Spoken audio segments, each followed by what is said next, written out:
नमस्कार विद्यार्थी आणि पालक मित्रांनो, मी किशोर कारसेकर स्टुडंट्स हेल्पलाईन सेंटर मध्ये आपलं सर्वांचं स्वागत आहे। या व्हिडिओमध्ये आपण माहिती घेणार आहोत इंजिनिअरिंग ग्रुपिंग क्रायटेरिया बद्दल।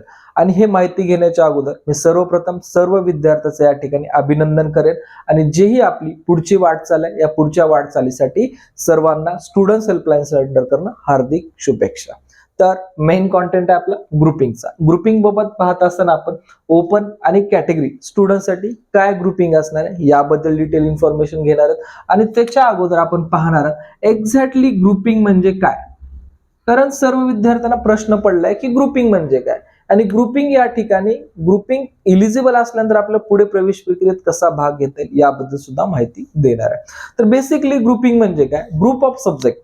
आता ज्यावेळेस आपण इंजिनिअरिंगचा विचार करतो तर या ठिकाणी कुठले ग्रुप ऑफ सब्जेक्ट येतात, तर इंजिनिअरिंगचा ज्यावेळेस आपण विचार करतो यामध्ये आपला फिजिक्स, केमिस्ट्री आणि मॅथमॅटिक्स हे प्रामुख्याने 3 सब्जेक्ट आपण ग्रुपिंगसाठी कन्सिडर करत असतो। लक्षात घ्या, subject name me again repeat करतो, फिजिक्स, केमिस्ट्री आणि मॅथमॅटिक्स। प्रामुख्याने या 3 सब्जेक्टची जर ग्रुपिंग होत असेल तर या आपण ग्रुपिंग कन्सिडर करत असतो। बऱ्याच वेळेस विद्यार्थ्याला या ठिकाणी फिजिक्स, केमिस्ट्री आणि मॅथमॅटिक्स पकडून आपली या ठिकाणी ग्रुपिंग होत नाहीये। बरेच असे विद्यार्थी आहेत की ज्यांचे फिजिक्स, केमिस्ट्री आणि मॅथमॅटिक्स पकडून पण ग्रुपिंग होत नाही। मग हे विद्यार्थी ऍडिशनली, ठीक आहे, हे विद्यार्थी ऍडिशनली काय करू शकतात, यामध्ये जो आपला केमिस्ट्री सब्जेक्ट आहे हा केमिस्ट्री सब्जेक्ट वगळू शकतात आणि वगळून या ठिकाणी जोही आपला कॉम्प्युटर असेल, त्यानंतर आपला इलेक्ट्रॉनिक्स असेल किंवा अदर दॅन आपला IT असेल, हे जे काही आपले व्होकेशनल सब्जेक्ट, लक्षात घ्या फिजिक्स, केमिस्ट्री, मॅथमॅटिक्स जर पकडून आपली ग्रुपिंग होत नसेल तर हे ग्रुपिंग जर आपल्याला करायचीच असेल किंवा आपली ग्रुपिंग होत नसेल पण आपल्या इंजिनिअरिंगला जायचंच असेल तर आपल्याला या ठिकाणी जर आपलं 12th मध्ये व्होकेशनल मध्ये कॉम्प्युटर असेल, इलेक्ट्रॉनिक्स असेल किंवा IT असेल, यापैकी कुठला जरी सब्जेक्ट असेल तर हा सब्जेक्ट आपण केमिस्ट्रीला काढून या ठिकाणी ऍडिशन करून आपण ग्रुपिंगचा सुद्धा विचार करू शकतो। म्हणजेच आपल्याला केमिस्ट्री वगळून जर आपला कॉम्प्युटर 200 मार्काचा असेल तर त्यातले आपल्याला 100 मार्कच ग्राह्य धरायचे आहेत। म्हणजे या ठिकाणी आपले 50% मार्क आपल्याला ग्राह्य धरायचे। सेम ॲज इलेक्ट्रॉनिक्स असेल त्याचे सुद्धा आपल्याला 50% मार्क ग्राह्य धरायचे। IT असेल तर IT ऑलरेडी 100 मार्काचे आहेत, तर 100 पैकी जे मार्क्स आहेत ते आपल्याला ग्राह्य धरायचे आहेत। आणि हे ग्राह्य धरून जर आपली या ठिकाणी ग्रुपिंग सक्सेसफुली होत असेल तर आपली या ठिकाणी ग्रुपिंग झाली असं आपण या ठिकाणी कन्सिडर करत असतो।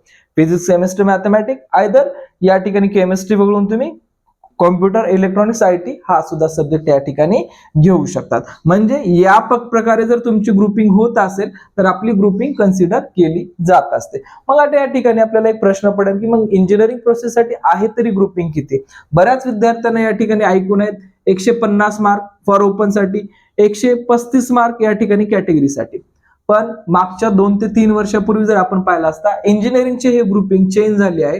जर आपण या ठिकाणी ओपन मध्ये असाल तर ओपन साठी हे ग्रुपिंग झाली आहे 135 मार्क, म्हणजे आपल्याला 45% ग्रुपिंग असणं अनिवार्य आहे।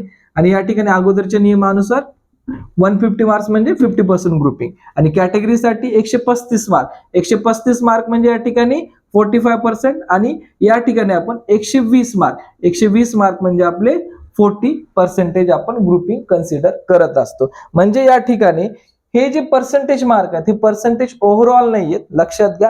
हे पर्सेंटेज फक्त आपण ज्या सब्जेक्टची ग्रुपिंग काढत आहोत, ज्या सब्जेक्टची आपण ग्रुपिंग काढत आहोत ते पर्सेंटेज आपण या ठिकाणी घेतले। म्हणजे एकंदरीत जोही विद्यार्थी ओपन कॅटेगरीचा असेल तर अशा विद्यार्थ्याला 2024 मध्ये जर इंजिनिअरिंग प्रवेश प्रक्रियेमध्ये भाग घ्यायचा असेल तर एकंदरीत या विद्यार्थ्याला 135 मार्क असणं गरजेचं आहे। लक्षात घ्या, 135 मार्क जर असतील तर हा विद्यार्थी इंजिनिअरिंग प्रवेश प्रक्रियेसाठी पात्र असणार आहे। याच्यामध्ये विद्यार्थ्याचे फिजिक्स, केमिस्ट्री, मॅथ असू द्या किंवा व्होकेशनल मध्ये जो सब्जेक्ट आहे या सब्जेक्टचे आपण 50% मार्क ऍड करू शकतात। इफ जर पेपर 200 मार्काचा असेल तर 100 मार्काचा असेल तर आपण या ठिकाणी टोटली 100 मार्क्स सुद्धा आपण काउंट करू शकतो आणि फिजिक्स, केमिस्ट्री मधनं केमिस्ट्री सब्जेक्ट वगळू शकतो।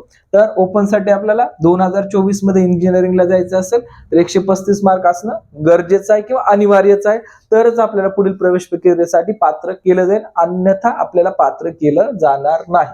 दुसरा कॅटेगरी स्टुडंट्स, कॅटेगरीमध्ये ओबीसी असेल, SC असेल, ST असेल, NT1, NT2, NT3, BJDT किंवा EWS या जरी कॅटेगरी असतील, ऍडिशनली आपण एसीबीसी साठी पण या ठिकाणी कन्सिडर करणार आहोत, की जे सध्या मराठा कास्टसाठी एसीबीसी कास्ट आपण कन्सिडर करतो, या सुद्धा जर आपण कॅटेगरीमध्ये येत असेल तर आपल्याला एकंदरीत 120 मार्क म्हणजे 300 मार्कापैकी आपल्याला 120 मार्क आपल्याला जर असतील, म्हणजे कुठले सब्जेक्ट, फिजिक्स, केमिस्ट्री आणि मॅथमॅटिक्स आणि व्होकेशनल ऍड करून जर आपले 120 मार्क जर होत असतील तर आपण या ठिकाणी या प्रवेश प्रक्रियेमध्ये एलिजिबल असणार आहात.